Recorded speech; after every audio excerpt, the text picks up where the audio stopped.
একটা ছেলে তার বাবাকে জিজ্ঞাসা করলো, আচ্ছা বাবা, জীবনের মূল্য কী?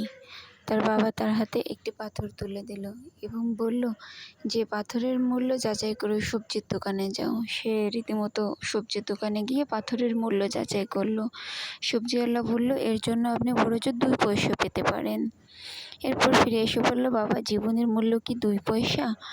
সে ছেলেকে একটি রুমালে মুড়ে এটা আরেকটু ভালো দোকানে নিতে বলল।